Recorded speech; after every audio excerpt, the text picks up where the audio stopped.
Elofa Yesu ya te oe.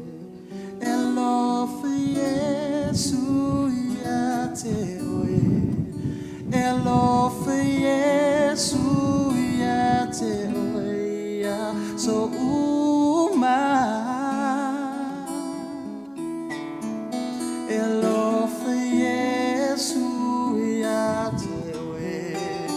Elofa Yesu ya te oe.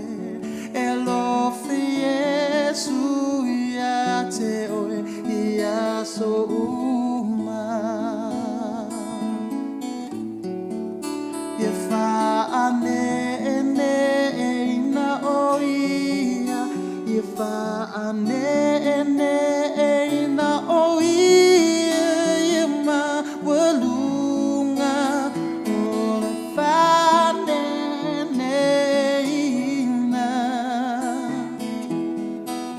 Ia via oia tangata uma, fa apema ona tangata pa ia ole tupu ia fane na. Abatu ia levi inga ya Yesu matau atu luna lofa. Matau atu luna lofa. Abatu ia levi inga ya Yesu matau atu luna lofa. Sili sili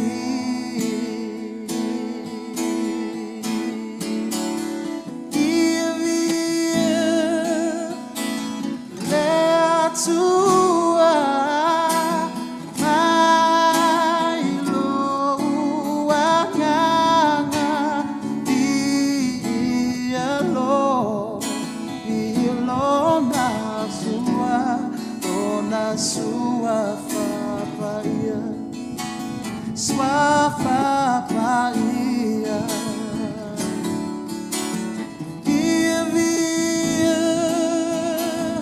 little I know I cannot be alone, na sua papaya, sua papaya.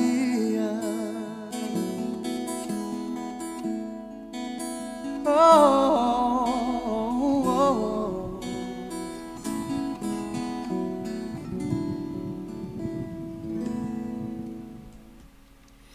Ia, malo lava le soifua sa moa faatalo fatu iā te outou i le soafa manamalo Iesu Keriso lo tatou alii ma lo tatou fahola ia ua pule faitalia lava o ia e taʻitaʻi mai loutou soifua ia ma loo nei ola vaivai lenei foʻi afiafi o te faatalo fatua i le soafa manamalo Iesu Keriso iā te outou uma lava o loo faapio le fanau o le atua i suga i faafiagaiga ia o faletua ia ma le fanau i faatasi foʻi la ma tinā ma tamā matua ia ma le loaloa si tatou atunuu se uso se tuafine loo faapio ona mafuta mai lenei afiafi mo se avanoa tatou te mafuta ai faagasoloina pea ia le tatou Bible study e pei foʻi ona tuuina atu pei lava foʻi ona faatalosaga mai ai foʻi ia nisi o i latou ua faapea ona fanau fouina o latou agaga ia o manaʻomia foʻi ia nisi o vaega e faapea ona fafagaina ai o latou ola faaleagaga o ia foʻi tatou lenei vaitau i le suiga o le olaga suiga o le lalolagi ia o a mai outou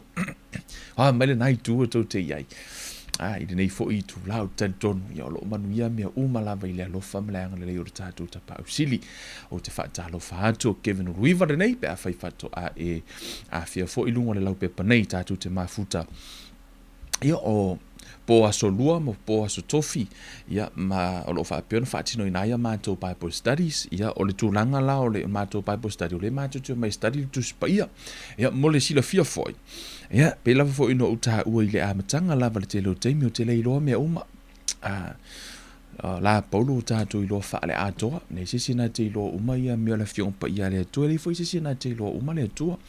Ai, wana o ni vahenga o ani mea no o wawa ina mai lau whai ngā malanga o te fief sosoani atua i se uso, se tua fine, ia po se tina o se tama o se au auna o wha vai vai. Ia, wha pion tātou sa vali wai le sisi tu wha mauma, te mana o mia o tau, ma o tau talo, ia te mana o mia fwoi, ia tu te mana o mia fwoi au, ma lau pito la au tātou ngā lua wha tasi. Ia pela foi ona sila fia ia ia o mene o onga ia foi ia lona ia wai ia a ona fai mo fai ngo fie tono tanto nunga i po e kalesia wala te o i lau e kalesia a fai do la o nga e fai lunga o mene o media ia foi ona lapi ona to atele ese uma mena o ina ila to ese mena o i lau e kalesia ese mena o foi ese foi la fai o tu spa ia o la foi i fai o nga la to o maulunga la to degree se le mata mai la tau fu la fiong pa ia la tua we fu la sanga mo lunga la tau te ia fu la sanga le ka kam fai ko ka ia pa me lo ko fia so swani atu se uso ai mas tu fine tam fai lava yo tato fai o fu se lo nau le mero le la o ina te fia te fa longo fu isi o na le tua o ina me se me fo ya la tau vai ha nga mo tato o ni mo tato wala o ina le fiong pa ia la tua ma lo tato lo le tua ai e ile ni se tasio vaenga no ulo ya u ila ufai nga malanga o le mea se na tupu ya te au telo taimi o tele no walu lo le tua o no istangata tu so te alu fa atali si fa matala me tangata le tua no ulo la ia ai o le mea moni ai o nei na e malama tu spa ia te tauna e loa o ia ia le tu tauna i lua ia maftanga mele tua vai le ese vai le pe ole e pe or cover sui kia ai sui o ke making al omi kwa halu lo asia o no la ua e mafuta o lua mele tua we e loa o ile tua ese la man me fo le lo no fo ai tangole se fa matala mai o ile tua two different things e alo lua o ala nga le mafukanga nga mele kuala o ke ko fo mo o mele tua pe a fai fo ile ele mena te tauna o tangata ina ia o la to ile tu ia mafuta la to ile tu o la to ile tu ono le tele o taimi o tau ma fai tangata e fai le mea lea e o atu ia la to no fa ko a mo puso o pe o nga o la ko kala ngo me ile tu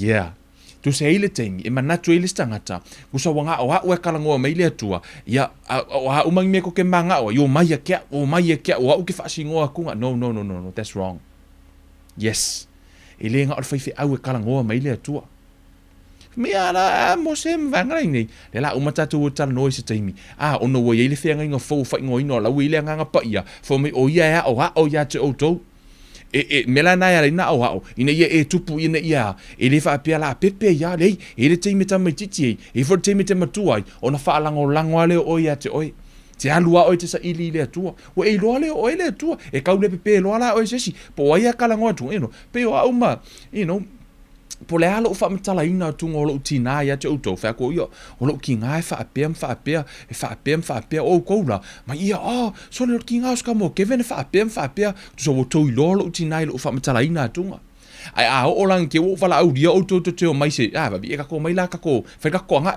to te o mai lo e ma fa yana sa lo tina sa tu tono le fali ai le ma se auto e lo tina le na tu sai paule me la tu te lo o la tu te lo tina lo fa matala ina tu ngolo tina o no falling fa apem ai tu te le masani ti fa pe na fu la le tua e ma fa no to excited mo to fia ma fu mo to fa tu lo fa matala ina tu ngolo tua lo tanton wai ai sla kwale tu turn up yo ya fa la kwale ko fa le pe la ko e kalesia e ke le lo o le tua la ngala ko asia e te le masani le tua me na fa matal tu spa yo to fa masani le tua amen o mata upula e pe ono ta ua foi le ya fa alo la vai ta to taimi ya ma tulanga ya o te tau ma fai o te tala noi mta upolo ta to tala noi le fa tu le fia fide nei Tātou talo, le tūna mātou ta mā, talo I la fio, so ni mai o ta mai, le mātou awa o ngā fiafi wha manuia I a inga uma,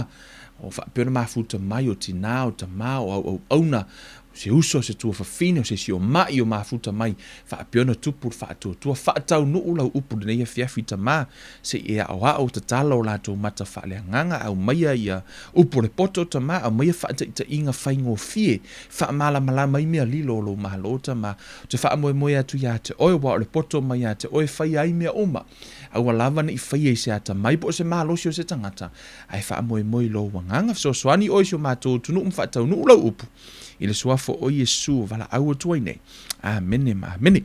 La talu tato o le mene o tato pai posta o ke lo ke mite mana o tonu le tula ma le afa o ke manga o kulu yare kai mi o ngi mai mo se tai mi a ona afa o me o ngo tu spaia let me warn you guys ese umatangata malato approaching o se mata up you know ile au wala la foi a foi mo o mai le tali fa pe le todo a pera o la foi o le tolu le tali la sue ma faina e tango fa o popo le tasi wa mo wor tolu there's a different formula ai te la tu le stangata 1.5 fa o popo si 1.5 mo wor tolu see the same answer ai ese fo le formula na su na tangata te la tu fo le stangata lua fa o popo tasi mo wor tolu ese fo langa ia metotia e la le temi no au fa ya o ngotu spa ia a tonu e o telo temi o te vai tunga te o isi filosofo le tonu you know ono o la tau fo tangata fa ya o ngotu spa ia po la fo ma mlama la tu spa ia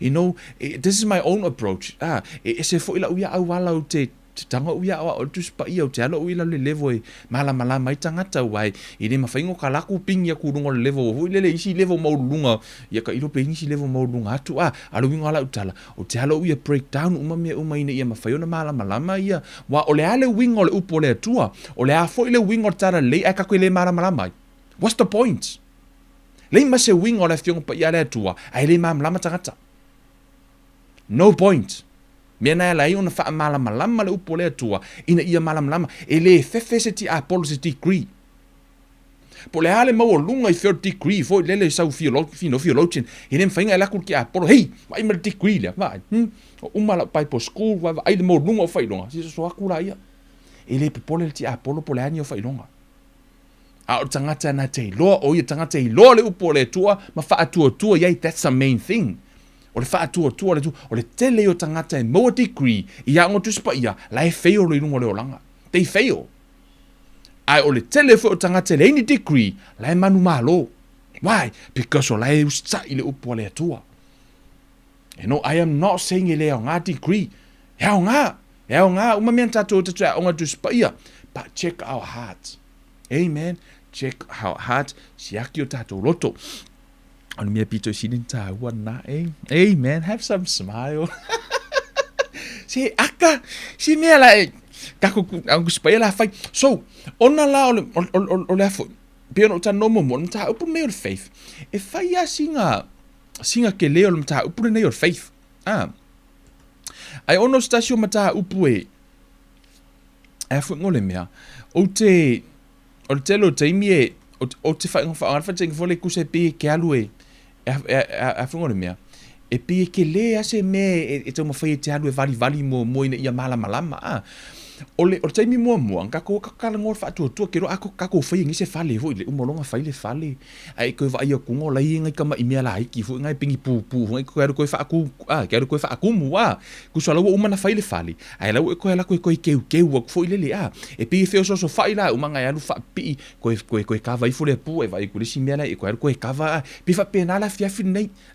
ku so o lawo umana i ni so mata upuntal no e fa tu ai la ngai kama pu fo ile la ka ko fa aku kumbu fo ile ina ia mafai ona atolo malama o lo vai ino le o telo taimi le tato mata upu tele no tango vai le meta o le fa tua le lau tala no le taimi le fa tua tele tala no le meta o le hope o tele tala no fo le meta o le love those are big topics ai ono le taimi nei we are focused about faith amen le la tato tala no ai le fa tua malona taua ai eila le taimi se fa wau per tato tata noa eila le taimi tato te o tato va ailoa e ngalulu e umma me e todo Pe ono o vaenga mai fo i le amatanga, le mea ta o le tino, o le anganga, ma le mafau.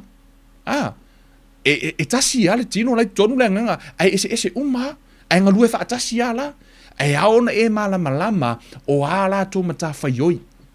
O le a fo i le taimi e fa tino ai, o a fo i ala to ngalue ngai fai. Amen. O le whaatua, o le atua la, o le atua le whaatua. Let me tell you something. O le atua, e le minoi le atua ono wa mana o mia le tangata. God is not moved by a need. O by wants. Po se mete mana o mia, e le pusa peke fia ai, e le kai mingoi le atua. God is not moved by needs. E le mingoi fo i le atua, ono ua mana o mia. He's not moved, ono pono ua tatu mana o mia le atua, fo i le woi le atua. Manga o mia lau wha malolonga, ele mingo ia le atua. God never moves. Why? Ele move le atua, ono o se, he's not moved by urgency, po se me fo le, umana o mia vave ha fo ingale, ko tikia hoki le ui le atua, vave mai le ko tikia hoki so and so. Ele move fo le atua. Only one thing move le atua, he moved by faith. Yeah, po le ala sisi mea, God moved by faith. Ele mingoi le atua, ono wa mana o mia. No. He only moved by faith. Amen.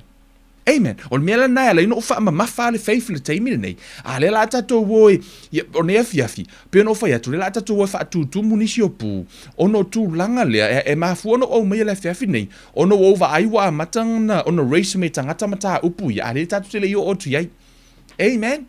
No tama fai take you, tama fai ave tātou le journey, fo le tātou savali kasi le sila ilu mo le sila, au kako ke oso fo ngale, au kele le mea kako kangofi mo mue, kako woe breakdown ta upu. So now la walue, fa mam lama mua matali nisi o vaenga ia, pe fa feono fso tai, ai tātou te le io o atunga fa atotonga o tātou fa atotonga pe, pe make sense. So, tātou o mo tātou, main scripture fo ilele pe ona tato pe ona ta ua telo taimi tu se e peru tato ole tu se e peru la utango amen e peru fu matas fa tato fa tanga tu si amen te lo a ko nge fa ka le kusia ole fa to e ku po alo fa to la ngol upo le to ma ngia yo le tato e fo ilo la ia la utango mo fa tau to ale tu si le le la tatu taho fi study tu spia o la fa malo si te o tu si la no tia ona a uma foi o le fot fa tu te o ko su la ko ku spia a ye se me tu te lo tu se tu tono me fa ngi I am in fain to fa mai ta but I'm challenging you to read your Bible.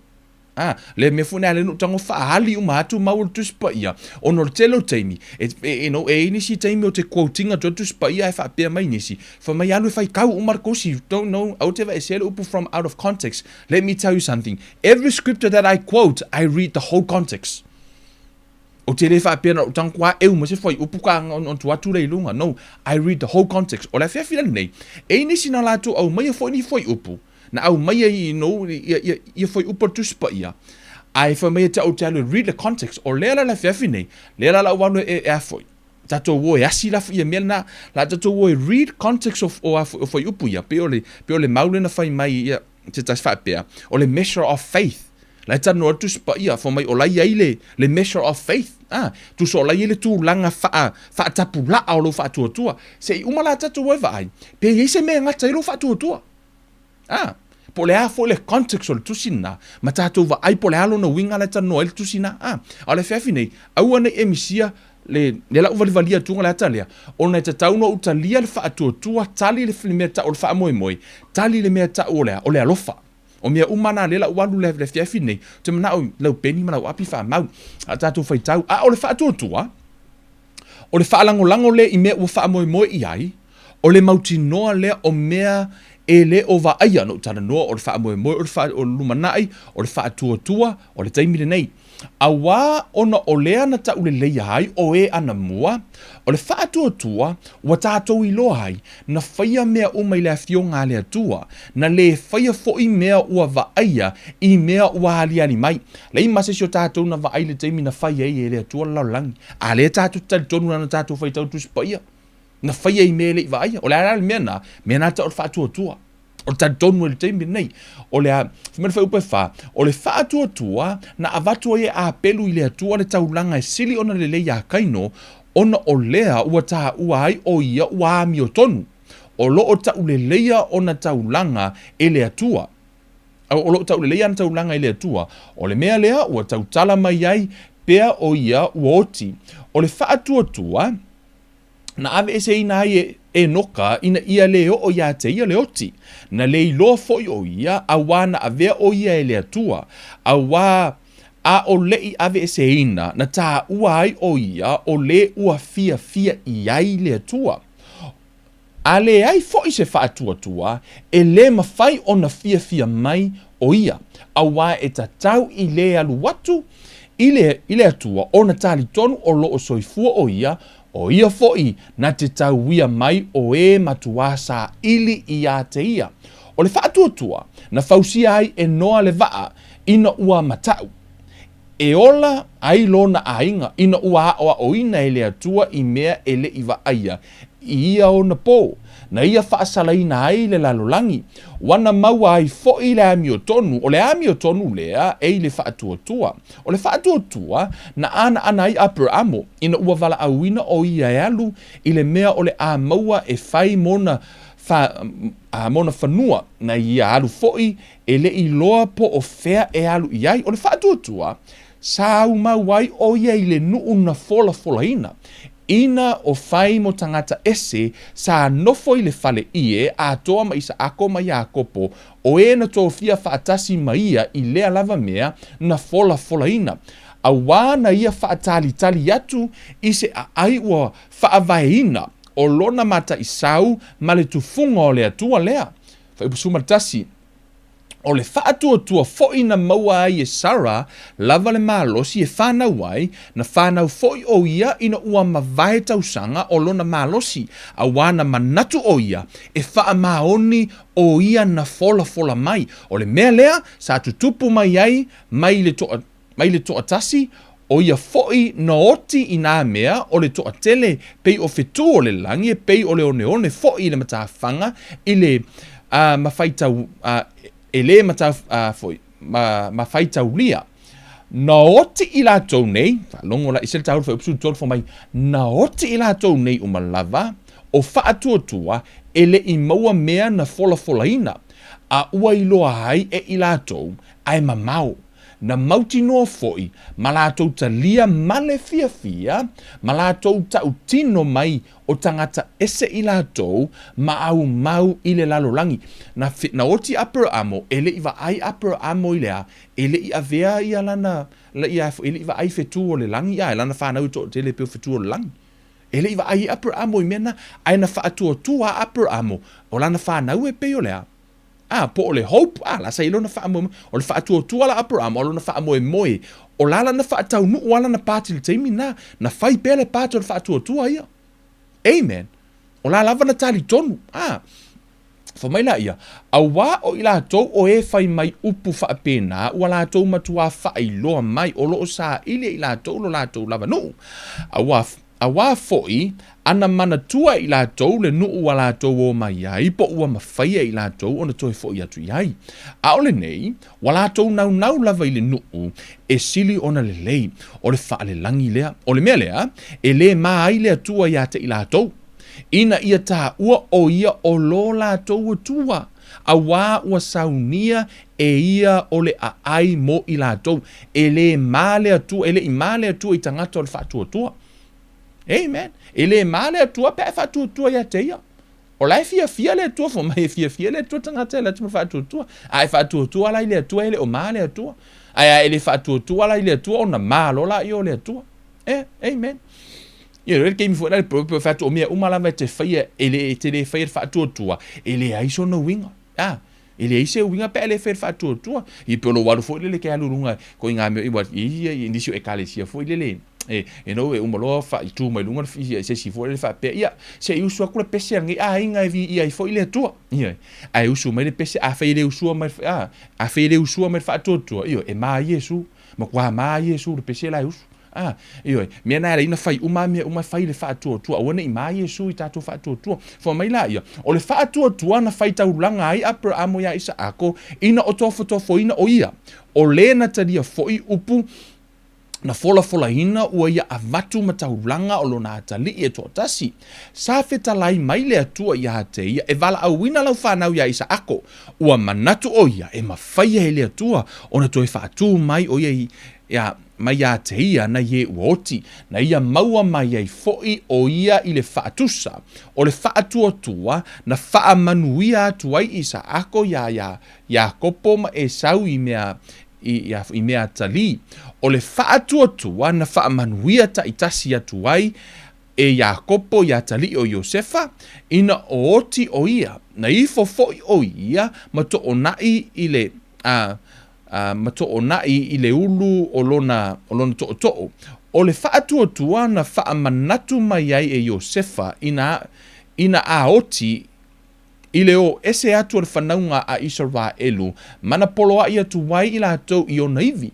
O le whaatuatua, sa na tia ai e Mose i masina e tolu e ona mātua, ina ua whanau mai o ia.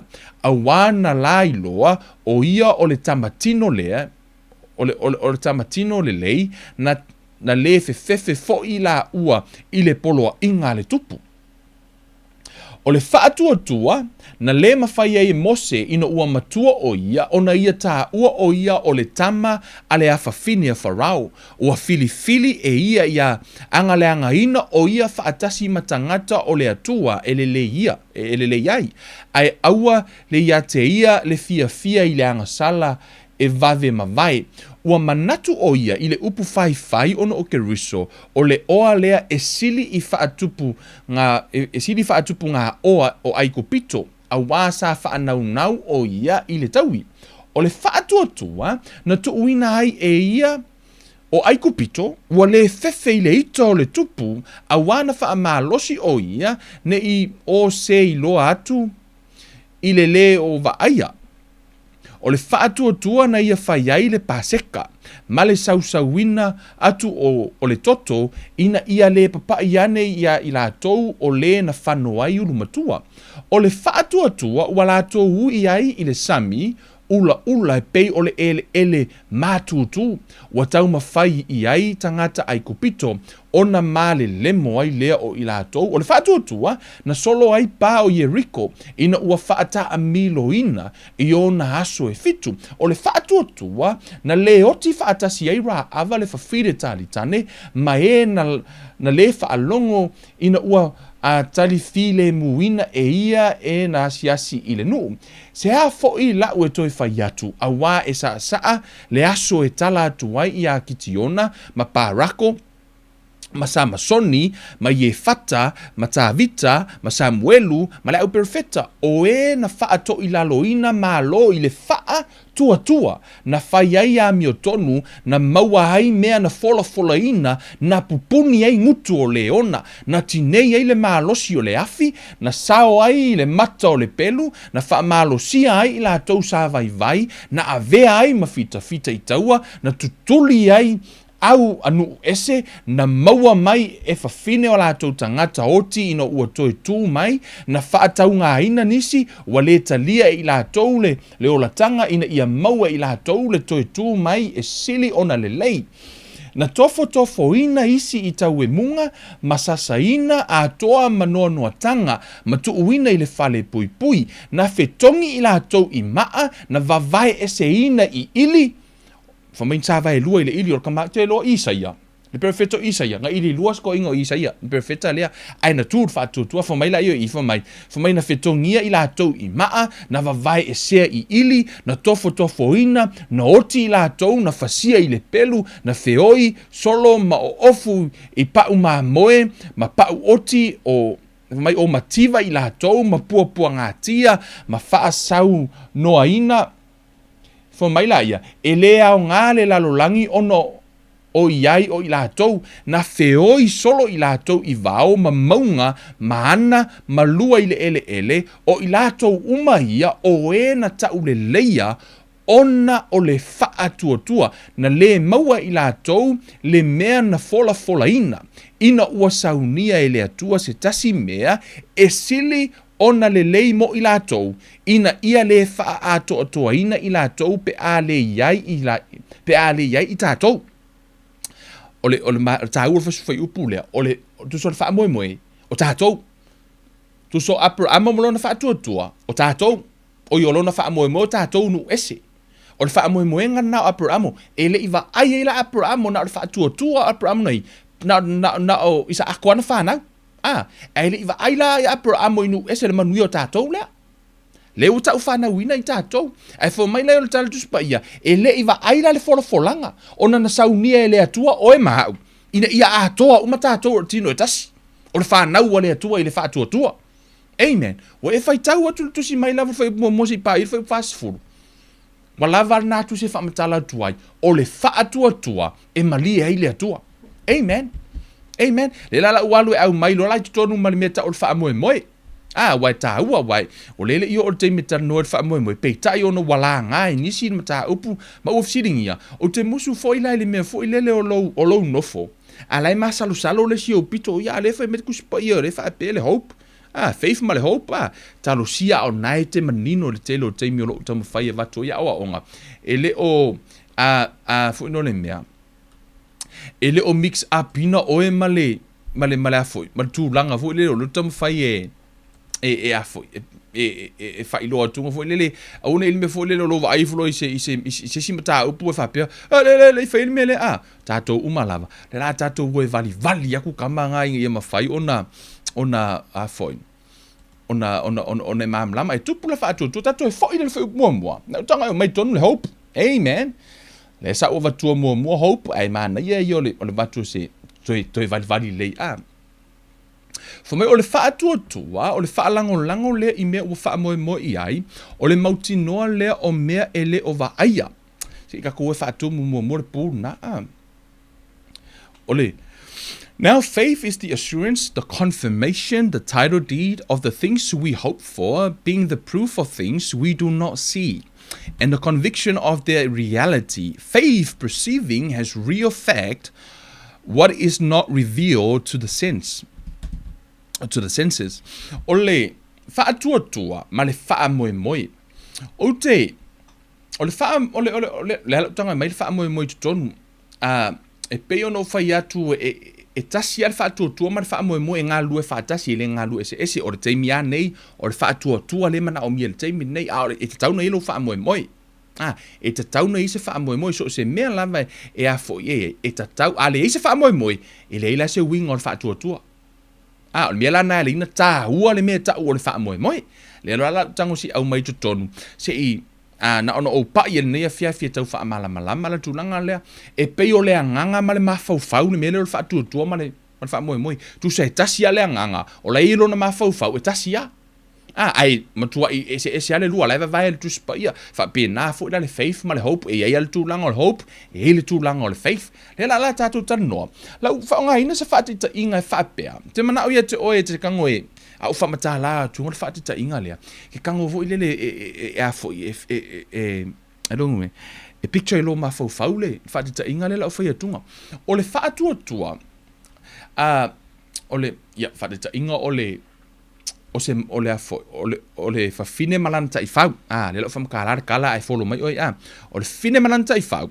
Ke ro ka longa vo le ngi usi like vai le melta longa le kango finge ku le polo i kokongo ai kango kongi vo le sami halu la ko le mai le polo.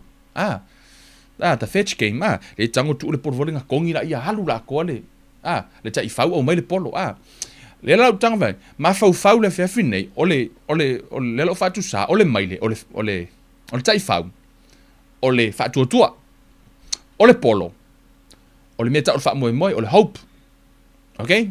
O le tala la le lo whamatala, tom whai ate oe au whamatala ina atunga, o le tai fau, o le whaatua, o le polo le la tongi, o le mea nata o le wha moe. Tu sala, o le teimi umala, tango alfa finge u le polo tongi le sami, alu, oso le maile. Ono le meile lau train mo masangi le meile oso le whaatua. A whaile o fai atu o le polo, o le whaatua. Tu sa la o le taimi a la e iai le mea ta o le polo. E tau fu ina iai le mea ta o le maile. Tau fu ina iai le whaatua. O le whaatua la, o le hope o le afoi. O au matatia po au kousia luma nai, po o se moe mitinga le ia te oe le luma nai. O le ala ia te oe, o le polo. Whadeta inga, picture le polo. O la ia te oe. O visions uma, o mo meo dreams, ma mea na vatu ele atua ia te oe. O la ia te oe.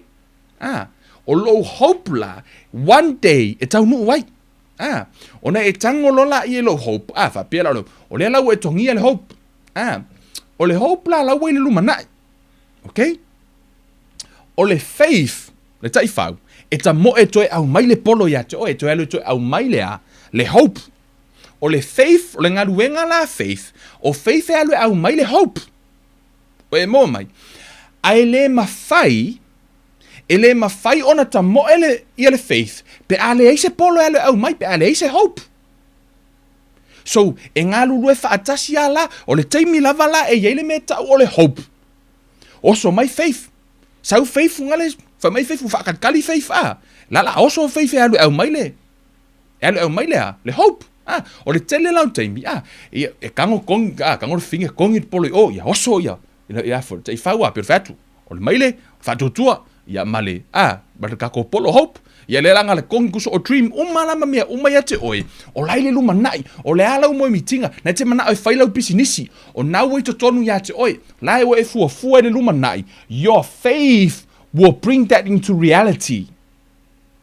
O lo whaatua, na te au mai ala le mea na te o wha moe, toi wha foi mai te oe wha moe. Sau la ua le o koe dream, ai sau o laua reality. O e tau moa mai le tala le tungi. E tā ua la le whaatua. E tā ua fo i la fo le wha moe. O le wha moe. E tā ua ia ona ale eise wha moe. E le eise me te whaatua iai. O le whaatua e au noa ma le wha moe. E le eise winga. Ona fo i o le whaatua e alu au mai lea. E le mawhaina to mo e whaatua pe ale eise me alu au mai. E le mawhai ana te iau e whaatua, ai le eise wha moe o iai. So o se taimi lava lai te iloa ai o lai te whaatua, ta tau ona iai le me ta o le wha moe, e o whaatasi la. Ai le mawhai na e au me le wha moe le taimi nei, no. O le wha moe ai o lumana. O le mea lai te wha moe ai, o lo whaatua le te ngalue ina ai le taimi nei, o lo whaatua le tai whaule no whamatala ina, e alu e au mai lo wha moe. Na o se whaati ta inga o te whaonga ina tunga, si e tau malama ai, le whaso o ta inga o le whaatua, ma le wha moe. Amen. Kau mo me e kau malama. Is that help you guys? O kau mangingo le tau whamatalanga tunga, tau sio e loa mai le aturanga. E tā ua. E ngā lulu e whaatasi lava la, ia le wha moe ma le afoi. Ele mawhai ona alu le whaatua. Tu sa la. A whaila o le teimi wei le wha o lauai o le lo wha moe. Ai te le o wha o ngā ina lo wha atua. Wha pia la o ia, wha te inga lo tongi le polo. A lai nofo ale mai le i. Ele ai ala se me maua. Ele mawhai ofo ele o alu wha atua au mai wha moe. E kusa lau e kongi o le polo. Whaila lau e lo wha moe. Ai le ei se wha atua. E te le wa ai ala i lo wha moe. Me ala le na ala ina tā ua le wha atua ia alone. Ono lana mata whaioi, ai ta taurana i le wha moe. Le la tātou o e tātou te o atu ai. Po le ale mea mafu ai, ona tāua le mea tau o lea wha moe. Nano upai e le whiawhi nei ona wala ngai nisi. O le wha moe. E whalau tusi a. O lau waru i tua tusi le e peru. E peru le e peru e ono na mata upos fulmaneiva.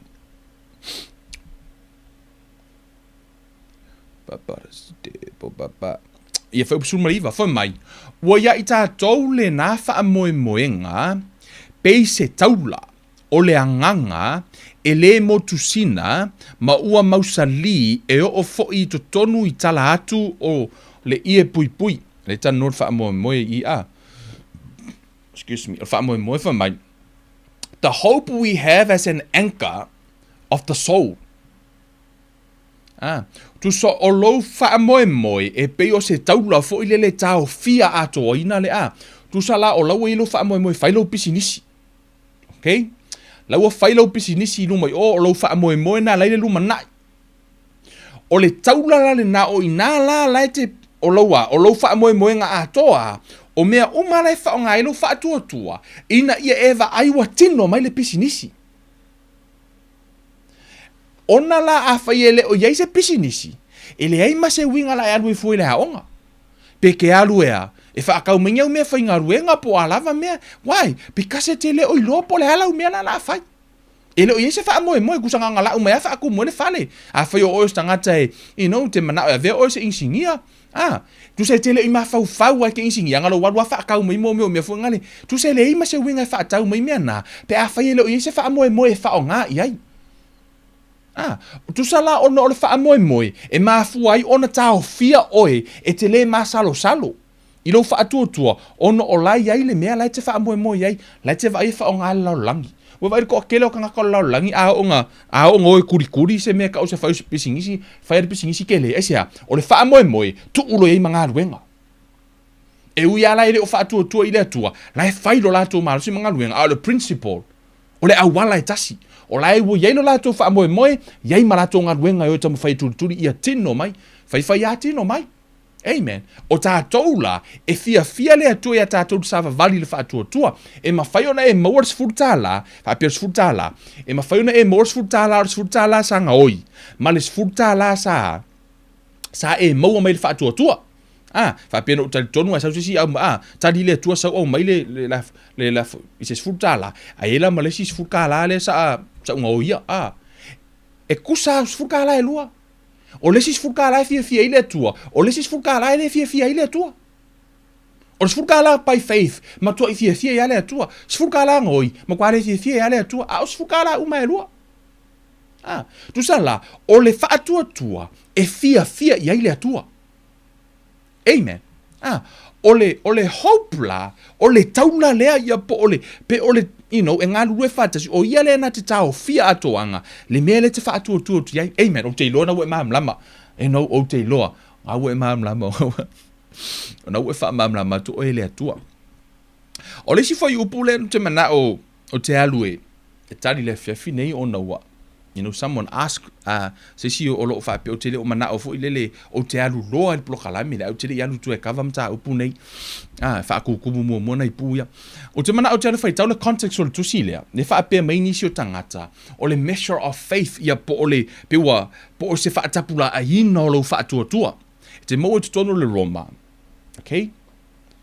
O le Roma o lona mata upu e sfululua. Ona e tele na wha o ngai tangata foi upu lea, e lātu tele mau ele malolonga. Gusa e a foi ngone mea, gusa e a foi e whai ma, e inisi e lātu te o ina whapea. Le hinga o le whai whi aua ma whainga kalo mo au malolo, le anga o le measure of his faith. E le ma whainga o ka kalo au mo sesi kangaka, le lau whatu iau, se la filosofia nga, wrong. E matua i se ala tala, le la ua lako e prove atu te oi, i le context o le tusi lea. Le au mei tangata, for mai, it's a measure of faith. Le la atato ue whaitau. Tango oe whaitau mai, le la u whaitau winga tu i, na tango le oe to e wha masino, po le ale winga la tala noa i le whaifi i. O te whaingoa ina le whaatua tua lea. O te whaingoa ina is a serving faith, po le whaatua tua lea e te auna i lea tua.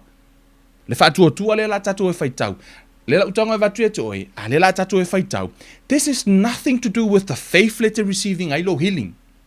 Okay? Lela tatu e whaitau, whamere whai upa toru. A wā o le alofa tu noa ua tu ina mai, ai ia te au, o te whai atua ia te outou uma, aua le whaasiri le manatu o se tasi, i le mea ta, i le mea ua tātou, i le mea e tatau, ona manatu ai. A ia mamale manatu ia tusa ma le tofinga o le whaatua ua taitasi ma tofu ai mai le atua. O le whai upu lea. O le te tātele le sa quotinga mai. I lo taltonunga o le quote mai out of context. Ona a tātou wolo lai whaitau. Le la utanga whaitau o tuli tusi. O le winga o lau tala. E le o tala noa i le whaatua le te whaongaino. O le tala noa i le whaatua. O le tala noa paulo ia Roma i le ekalesia. Tato whaitaura le tusi whamela ia. A wā whaapei o i tū tino e tele i le tino e tasi. Ai le tasi se whaiva i tū tino uma. E whaapea i tātou nei le toa tele ua tino e tasi a ke riso ma ua fe whaafenga iai. Fe whaafenga iai i tū tino. O loo ese foi a tātou mea e tu whaina mai le alofa tū noa ua foa ina mai a te i tātou po o le perofeta. Le alala utana no te ati oi, whaitau wha mai, po o le perofeta ia whaatatawina ma le tofi o le whaatuatua. O laua iai le mena vatu ia te oi o le perofeta, whai mai le tuspai o le whaatuatua oi, whaatuatua o le perofeta e te au auna i le atua wha mai lai. O le tano le kalesia wha mai, po o le ti a kono, ia whaia le whaiva o le ti a kono, po o le ao ia ao atu ia. Po o le apoapoai, ia apoapoai atu o ia. O le fōwai mea ia whaia ma le mata mau, o le pule ia whaia ma le whilinga, o le whai mea alofa ia whaia ma le loto fia. O tau whai tau i for the contest ngai ta ua le upwhaatua tua i lunga. A whai o oilo ti a kono, whai lau whaiva ti a kono i le whaatua tua, aua te alu whailinga luenga le whai whi au. O le winga na le whaonga ai le upu whaatua tua i. It's nothing to do with your faith to believe for your healing. It's talking about your faith to serve God in a church. I lau mata whaio ina whatua i oi, e iai lau mata whaio i oiro ti a kono, whai lau ngā luenga o oiro ti a kono. O lai iai lau ngā luenga o oiro tangata whaiwhi au, whai lau ngā luenga o whaiwhi au. Lai tu sia i, o le whaonga hina na o le upu whaatua tua le i, e le mawhailana e au mai alfoi upu lea, au mai na tu ule tutono le whaiatu whaatua tua i le healing, e le maua le healing, a lau whai mai, langa o le mesha o lau whaatua tua. That's wrong.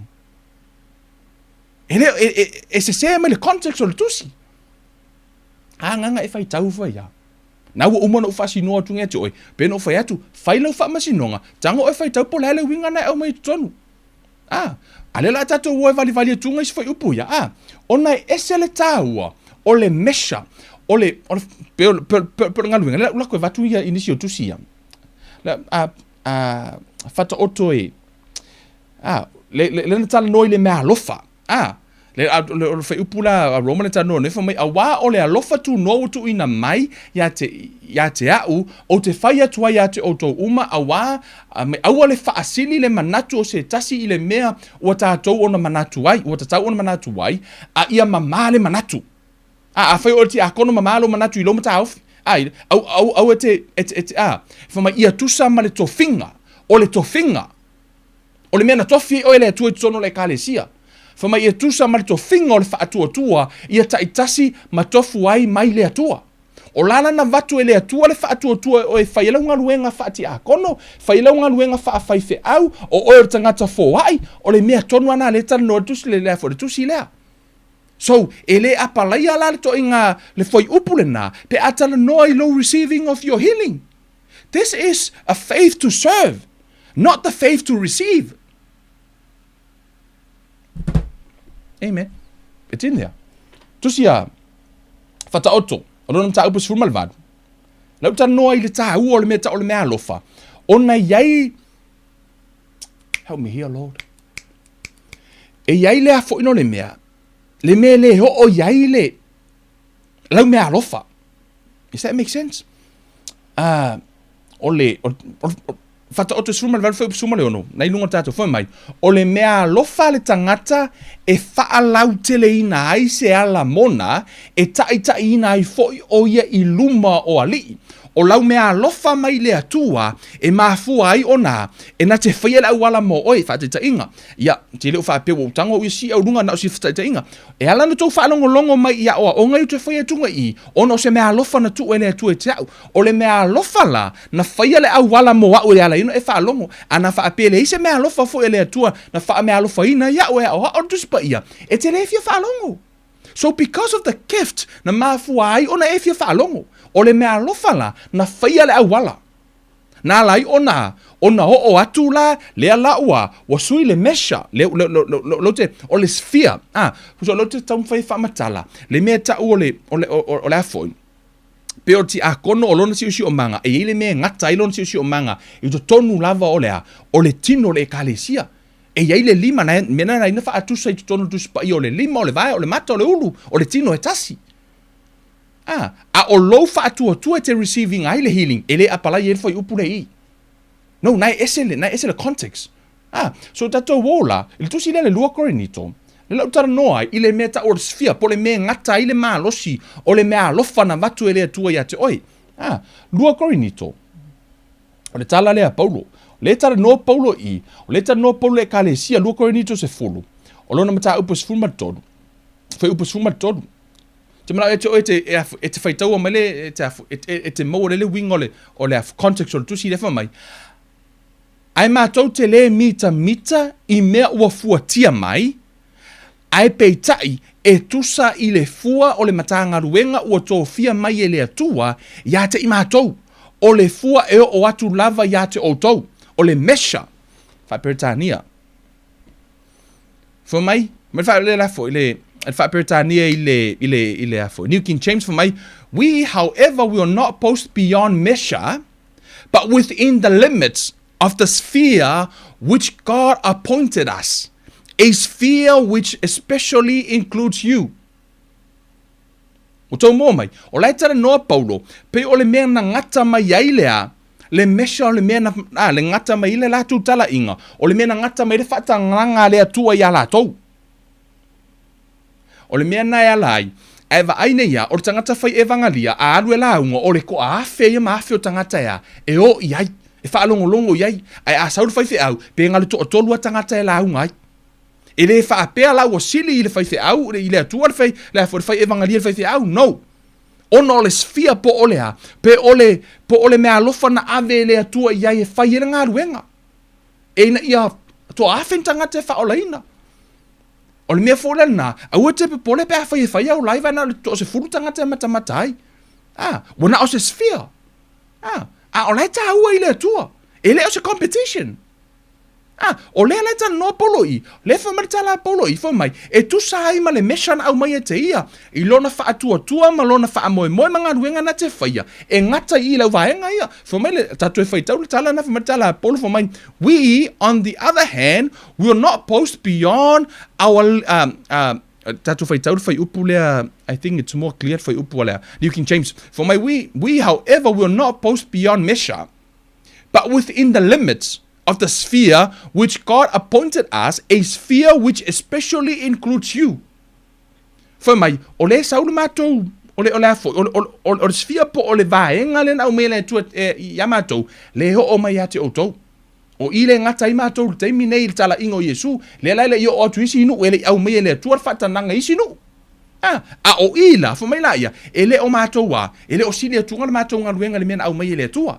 O tau mau mai le atale nei, o le tau mawhai e vali atunga, e iai mo meo la asanga, o e whai tau fu tonu le tusia lua Timoteo, i tonu le tusia Timoteo, whai mai le tala le tuspa ia, whai mai o tau ti a kono, au ale so ona o nai le waina. O le whatonunga i tonu le tuspa ia ile ti a kono, whai mai aua le so ona o nai le waina. Ai saulea, le priest, pe saulea fo le overseer, whai mai aua le o nai le waina.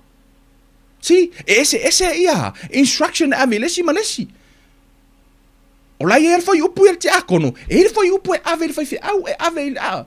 O le tene lau taimi, wa mix up o ma mea ia. But you have your own spheres. O lai e le mena vatu e le tua ia te oe, o lau laina te ta mo e ai. E ta mo e ale ta maa ia, i le leina o le alofa, ta mo e le tina, i le leina o le whaalongo. For mai, ta maa alofa i lau tō lua, that's your lane. For mai whala ia, tina, whaalongo i lau tō lua, that's your lane. E te le whamasi noa la leina alesi. O lau sfia, po le mea na vatu e le atua i tutonu e te ngalue ai, te lona tango le atua ave le tala lei, o nu ese tuu ia Paulo. O le sfia o Paulo le sau temine ia tātou nu ese. O le mea na au mai e na whaatanga i le atua, le tala le lei, e o iai le authority, ma le ngalua ngalue ngā Paulo, na tua ingu ia foi. O le temina na lui Paulo e ka la ingu ese, whaalongo umake mongi ingu ese langa lana, whai le atua ia Paulo e anu. Na tō fia Paulo. O le sfia lao Paulo, whaalongo umake mongi ingu ese ia Paulo. Ai anga sau pe kelu e alu i o, ai longa whaalongo ke mongi. Langa foi, o iena tō fia no foi tono oi. E arunga ia o ngai o kongo Israel. E se mea na wala awina i ele atua. Amen. O le mea fo na ele ina tāua. Le siaki po le ari mea ngai kei ai. Po le mea na whea atu le atua e te inga le mea na te ei. Po sisi vai, po sisi mea. O e tau mo manu inga lau tala. E le o se, o le mea la nai, e le o se tau vanga. A leo na atatu ola fai tau umara tu sina. Na ufa mauna malanga tu fai mua fa mai. Ai mātou te le mita I mea ua fuatia mai, ai peitai e tusa I le fua o le matanga ruenga ua tō fia mai e le atua ia te I mātou, o le fua e o atu lava ia te outou. A wā mātou te le fua whaasiri pesia I ua mātou le o atu ia te outou, a ua mātou o atu lava ia te outou I le tala le lei a Keriso. O loo mātou le mita I mea ua le fuatia mai, o ngā ruenga ia a isi tangata.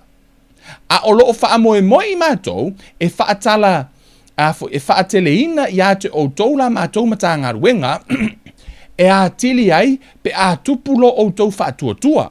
Mātou te wholofola atu ai le tala le lei, I nuu I tala atu o outou, o loo le mita I le mata ngā ruenga le tasi tangata ua uma o na saunia, a o le mita a o le mita I afo a o le mita o a o le mita ia mita o ia I le li a wā o le talia a wā e le talia o le ua vivi o ia te ia a o le ua vi ia e le li o tau fai tau tala le pe a koe kanga o koe fai kau fai tala paulo fai mai o afo o le e afo o le matu tau o le ngata ia te o tolu matu sfia ia po le vaenga na mai matu tano ai le mesha, le mea na tu ina mai e le atua. Le ngata I, a le mātu te nau, a tupu tau whaatu atua, e ma whaifo ina mātu tala I tu le nuu nei tala atu o tau, whaalau tele atu ina na mātu sfia. Ia, tango e whai tau tusi. Wewa aila le meleine. O le tātou, o ngā ruenga na le ata ua le mesha, le tā uton le measure of faith. E le o tala noa la le whai upule nā, I lo receiving o le healing. It's talking about your serving faith. O le faith e te serve I te tonu le ekalesia. Nei tā ua mai wha mai e tusa male to finga. Romans fuma lua tolu wha solo rara I o lau whai tau nei tā ua mai. Le mea tā o le measure of faith. E le o wha apea lai whai mai e limit low faith ia te oe te believe I le tua mo so se mea lawe te mana wai. Matala just pa if you believe, if you pray, believe that you receive, have faith. Have faith. So, makau mo mer kako kamai. Kau seki me kako. Ole, o tasi foi upo te mana o foi o te alu te. O tala no ai. Ono, peno fa tu le fa tu mupu. Le fa so fai. Peno fa tu ngai me o le ka ke alu koe kau po le si foi le ele o ka kom ka upu, isi va henga. So ole tele mo ko ni to fuma todo. Ole foi upu suma tolu ono le tasi o mata upu o le e pei wa tau wha tau wa aina e tangata le mea tau wha tuatua wha mai a o le nei o tu mau le wha tuatua ma le wha moe ma le alofa o nā mea e tolu a o le sili o nā mea o le alofa lea amen wha mai a o le nei o tu mau le wha tuatua ma le wha moe ma le alofa. O nā mea e tonu a o le sili o nā mea o le alofa lea. Amen. Ia, o lea lau wha apea loa isi. O ilongo winga la sili a le alofa ile. Amen. Auto ue whai tau fo le context o le tusi lea. Whai tau mai lunga le amatanga. O le tatou taimi. Oye, man. Ka koe whai kau e tāua. Wha mai, wha alonga aleo whai tau tunga. A whai o te tau tala I ngana tangata a toa maangelu, ai le aiso ua lofa. Ua avea uma apa me mea ta alili. Po o se su melo ma palo tangitangi. A whai foi o ia te au ona perafeta hane, ma le iloa o mea lilo uma, ma le poto uma lava. A whai foi o ia te au le whaatua tua uma, e ave ese ai maunga, a le aiso ua lofa o te lea o ngā lava. A whai foi o te tufa ina o mea uma, e whanga ina ai, e mātitiva, a whai foi o te tu ina atu lo utino ina ia susunu ina, ai le aiso ua lofa, e le ai lava so na o ngā ia te au. Ono sai le alofa, e anga malu, e le losi le alofa, e le mita vale le alofa, e le whaafeteina, e le a mio matanga, e le sa ilia e ia ana lava mea, e le ita ngō fie, e le tu uina atu i nisi le leanga, e le fia i le a mio leanga, ai fia i le wha maoni, e ufi i mea uma, e tali tonu i mea uma, e wha moe i mea uma, e ono sa i mea uma, e le uma le alofa. Ai peini perfetanga, e wha lea o ngā ina ia, peini ngana, e mawai ia, po o le poto, e wha lea o ngā ina lea, a wā ua tātou i loa, wha le atoa, ma tātou perfeta wha le atoa, ai peitai, pe a ho o mai le atoa toa, ona wha lea o ngā ina lea, o le mea wha lea atoa. Ona po na o iti ai, na o tau tala i whaata mai titi, na o mana tunatu whaata mai titi, na o filifili whaata mai titi, a ua o ina o tangata matua, ona o tiai lea o mea ta maiti. A wā o na po nei tātou te, a wā o na po nei tātou te wāwa ai whaane nefu i le whaata, a o na po tātou te whesanga iai. O nei o na po, o te iloa ai whaale atoa. A o ia ona po, o te iloa tino ai. Pei ona iloa tino ino o au. Whaupasuma toru, a o le nei, o tū mau le whaatua tua, ma le wha moe, ma le alofa, o nā mea e toru, a o le tili o nā mea, o le alofa lea. A e whaitau le context o le tusi lea, wa au mai e paulo le whaatua tua, ma le wha moe, e whaatusa i ai le alofa. Se whaatita inga, ia, le lau whai atu. Ma pia lau kama ingo at the rock. Ia lau whai atu ngi. Ko kei loa kama ingo at the rock. Ia ko whamai, ia o kei loa kama ingo at the rock o le Samoa. Wa okay. Ai ala kama ingo ia rampo. Ia wha pia lai ko kei loa rampo. O whai ko ia rampo. Ia ko whamai loa, ia rei mo kei loa la rampo. Wha pe ia kama ingo ia rampo. O whai ko so rampo. Ke wha ai ngi yonga fōringa molonga kingo. Pe ia o the rock. Tu so wa utango au mai i ai foi. Ia the rock. E whaatusa i ai. E tau mawhai e vali atua i le ata i ate oi. E vali atua ina i e malama. Tu so wa au mai o whaku. So le ngai wa ai le lafo. E ka vale fau ngā lau sau ngai ale Ford. I wha mai, ka le Ford. Ia, ma kei lo le Ford fau le Ford Ranger le ngai. O whaku, la lau e le ka vale lau sau le gaming e le sang yang male. Ma ka vale la le Wha me whape i la le lafo. Ke wa ai le, kusa e wa ai ngai le Ford Light Gaming ei. Wha akase la male male Nissan. Whape ngā fōling or ka vale le o le. Ai whai tau ne le contest o tusi. O lai tau wha matala mai le alofa. Ma le tā ua o le alofa. Le alau whai umai i whai mai. O le wha tua. O le wha moe. Wha mai e sili le alofa. O lai tau wha atusa i ei le alofa. I le tā ua langa tā ua. Wha tua. O tō vai wha tua e tā ua. Fo mai ale se fatu tua ele fifi me le tua. Ale fo se fa moe ola, ele la se meta se fatu tua. E ta ua o mala me o mai. E fa me sili le lofa ono lea. O le lofa e pe o le ta vale fo ile le ki e fatu tua e alu au mai ni meta o fa moe. O le mea na o le ai fai tau le context o le tusi. O na e fa matala mai ai. E le fa pea la ua volea o ngāra fa tua pele ngāra fa moe no. E tasi lava. O le fa atua fo me le uma le alofa o Yesu. Na sau Yesu o le fa atua Yesu na fai ai le alofa. Mea na alu ai lungo lea. Sa tauro. Fo mai ana ina ua afu no me fa sa tauro. Fo mai tatalo Yesu na tatalo Yesu i le alofa fo mai. Tama. Fa ma ngalo ya te ilato wata lato te leo i loa lato mea la fai. O lai ele fa atua. A o le alofa na fa atau nu ia. Na mafu ai o na talia le tatalo. Asia, la na tatalo mai from a place of love. E tasi ala le tama lea, e pe o le tino, a nganga, ma le mafau. O le tau mawhai e whaatustusa, e whai tau me le amatanga e o meralo i, o lai tau vali mai le mea ta o le alofa. O le whaamatala ina e paulo o le alofa i au korinito, se i malama i le tau o le alofa. Wa tupu whaatua ma le wha moe, ai kau le eise alofa. Tau roa paulo i whaamatala le alofa mwha apea matusi mai mai. I o mea uma ono o le alofa o le tū la fono. Love God. O le tū la fono la o le alofa. Amen. O tau maua mai lale. Via le tua. O nisi na o fesili. Po o nisi na o vaenga o nai pū foi. O no vai o tunga, o na fai Bible study, ya. O te leiloa mea uma, o line au mai, o te musu confused tangata, it's really hard for me i lau pito la au. Lo vai o tunga ua, i foi se si oso mai lunga, i ta talo tu foi la tunu, au tatu te, au tatu te tau. Pe tatu te su e poi sao, mele nei. Ona, o le tele o taimi, o te iloa, e sao le loto tangata lai fai mai.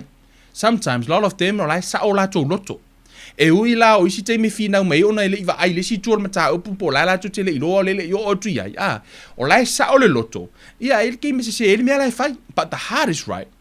Right? O le me ta ua na o sao le loto. E ai for tangata. E fina mai foi. E sao me la fai mai ai. E kasi ala fai ka kunga. E ke iloa, ma ko isi se le loto la fai mai ai. Kamala ngai e se foi la ko le vo fai mai. E na ala no tama fai pa. Ia tu ia. Ia aone e confuse. Ile me ta o le love, hope, ma le faith. E ngā lulu e whaatasi uma, ai o leo te tala noa la i le teimi nei, o leo te tala noa i le whaatua tua. Le la tato wo, le si vahenga pito, si din tā ua lea.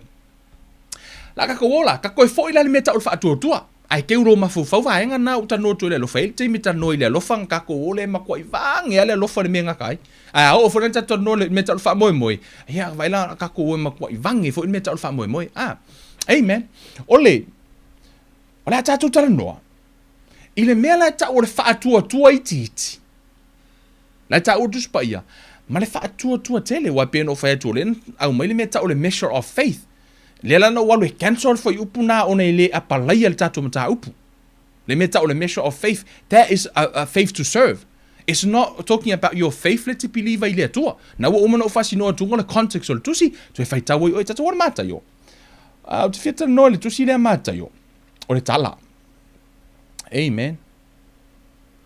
O le mātai o lona mata upus fulma le fitu. Fai upus fulma le faa.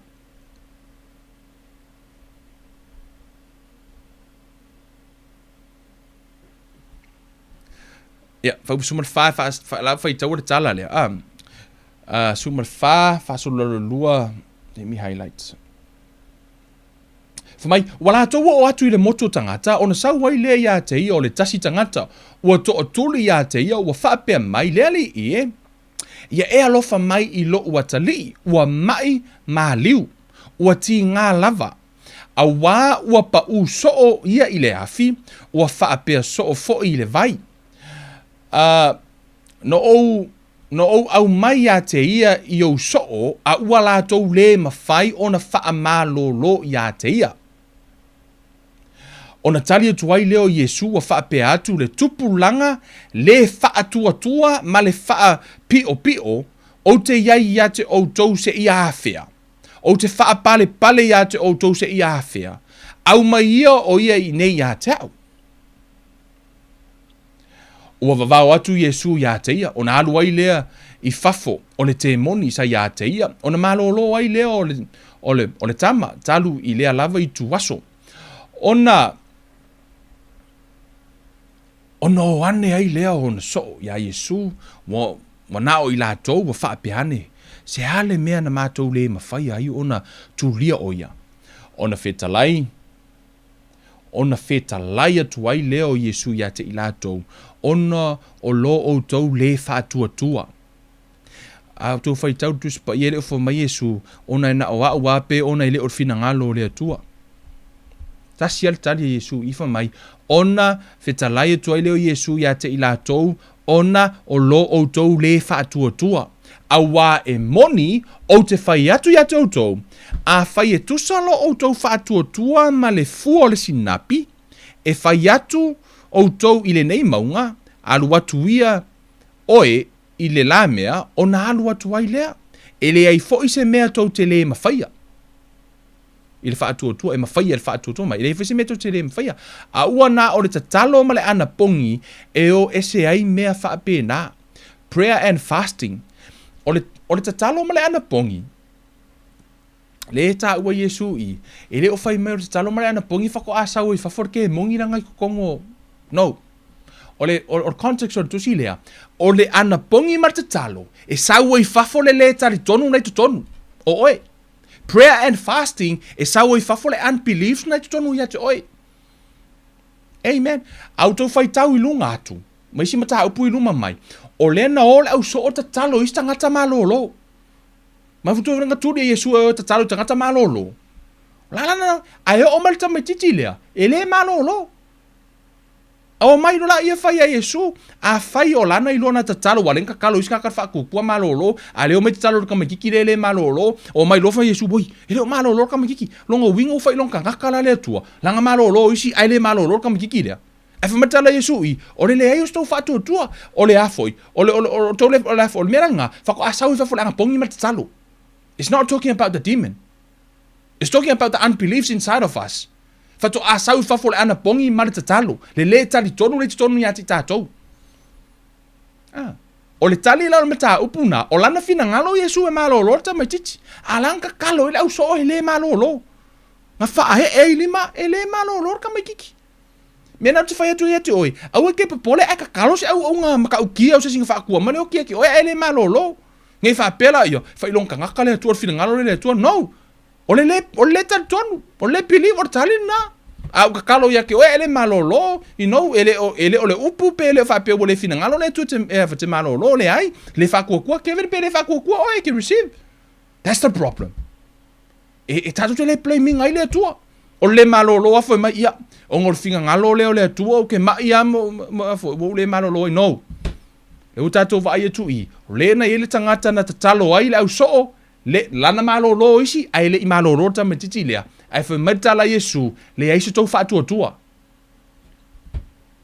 ala man tu auto o le na tatalo le na fa malolo mo tangata malolo ai o mo tam disi le ai fa mai fa ko asa wala fa fu e la le skama e la le si me ngai kongo e ke le ilo ngai kongo e yoi o tele yo me na tonu ya te o mata tato tele ilo le tonu ya tato o so uma ka ke le lo ka ko ke mai kai ka Ar ke me ka ke anga pongi ai avale vave nga o mai kai ka fa ko ai lo o le la fa le kongula o le me mai kai ka in a way anga pongi fa ko ai lo wa mata nga ali me lo wita ite ngo fie e sia o nga wa la lo tino a wa ali me lo me na tonu ya te o e tauna vese amen tu sala le tele yo nisio vaenga o le tonu ya tato ye pe o le stangata you know this is a true story e se unga ali fo le fa maoni lotu to anga ile kalesia na ona malo ile loto le tu va ia lo le kalesia tu so wa saule tupe fa to ai lo le si mera tonu loto ele tu sala ufa ko ali le lo le si mera tonu loto vole o to o mai le lotu pa o to o le tu to fo I tu la tu langa ono le tupe pa la au te mina la au ona ile tua mono lotu la tu te le ilo la tu tonu ya te la to ai analyze mo ara le tupi ele ali mai mena me o te le la me tonu ya tato fa ko aka ko ilo ngo ka ko anga pongi matalo fa to sau fo la fa fo mena o inalo ala matalo no tio ile tua o te mi asola o ke o ke mi ka ko anga ile tua ka me fonga ke fai o ke mi ke anga pongi ai o ke mi ngal ke kele mai o mo me fonga ko fonga lo ka mai ka ika e fa tata I loi fonga le o lanta mfaile anga ngole tu e fa ilo mai ngai mea ngai ka kaunga kipi ese kau va ese meta o fa maholunga va ese malo vale va ese si mea nai nei fa to a e loa ina ua fa alalo lo tino ai e fa longo I lo wanganga amen ona sa fu le tu nga lu mai amen fa tu pulo fa tu o le la tana no I le meta o fa tu I titi le ese fa tu e fa le tu ile mo tu no lo le yo le va nga le o mo moi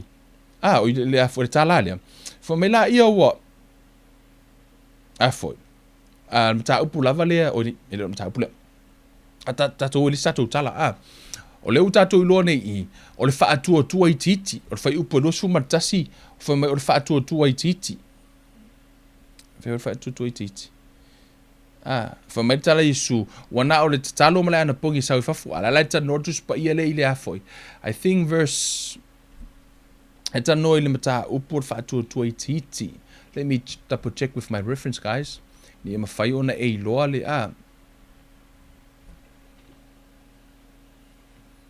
La tato o le stato tusi. O le tusi Matayo e valu. Matayo e valu. Amen. E fina ngalo le atu e te malolo. O lona fina ngalonga. Mateo valu fa upe lima fo mai. Ua o atu Yesu I Kapanaumi. Ona sau wai lea ia te ia o le tai o le toa se lau. Ua ai oi mai ia te ia. Ua whaapea mai lea li ie. Ua ta oto lau au auna I le fale e mai I le supa. Ua matuati ngā lava. Ona fetalai atu lea o Yesu ia te ia. O le a uaru watu e wha malolo ia te ia. Ngai ala tala lea mai. Ua tali mai le tai o le toa se lau. Ua whaapea mai lea li ie. E lea o ngā au, ona e ulu fale atu I lalo ifo o lo ufale. Tau lava ina o mai u sau fetalainga. E malolo ai lau au ona. Aua, o au foi o le tangata ua pule I ai le tasi. Ua pule I ai le tasi. Ua au pule foi I le au tau. A au fai atu I le tasi I nā alu ia. O nā alu ai lea. Ma le tasi I nā sau ia. O nā sau ai lea. Ma lau au auna ia faia le nei mea. Ona faia ai lea. Fai pusfulu. Ona whaafafonga I ai Yesu. Ona ofo ai lea. Ua whaapea atu foi I e muli mai. E moni o te whai atu ia te outou. O te lei loa ia Israelu lava. Se whaatua tua.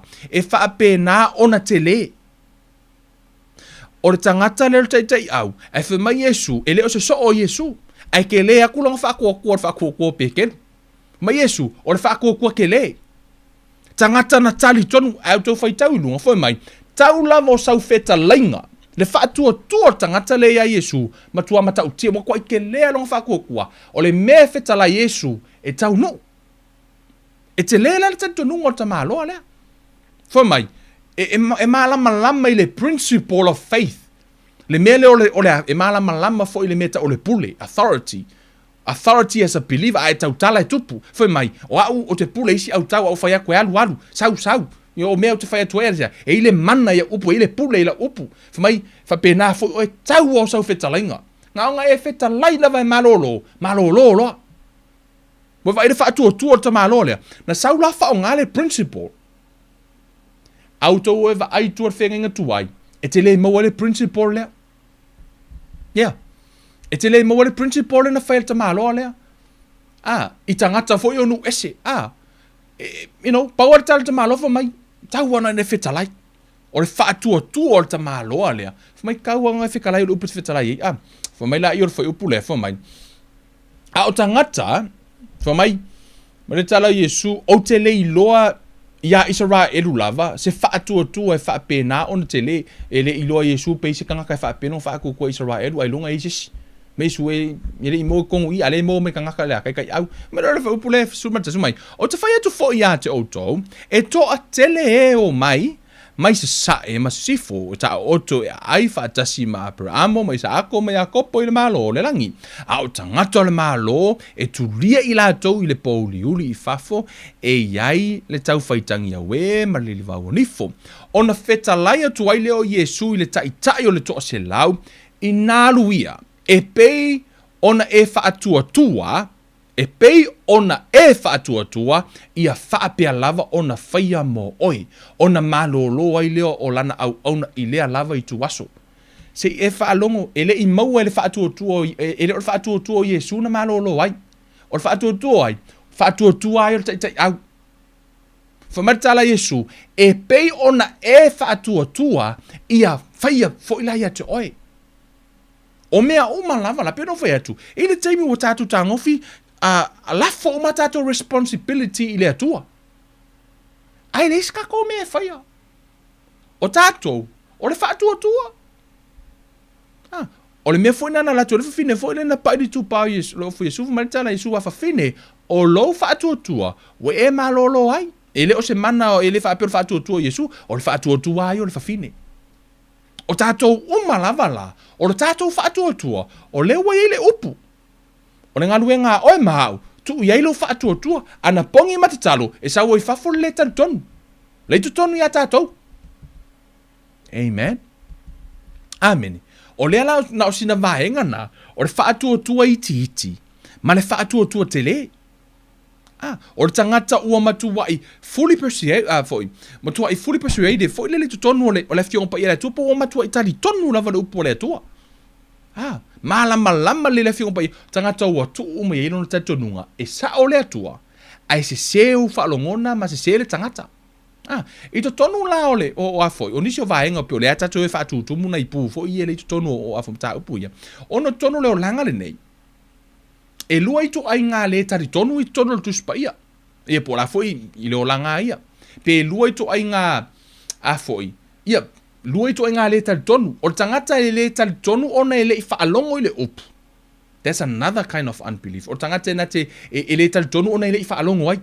Nana whamata tuspa ia, faith comes by hearing. Whama ia tupu le whaatua i le tau longo. Tu sa la o le afoi, o to inga whaatua lana, afoi no le mea, o to inga le tari tonu lana, e maafua mai, ono le langono le upu.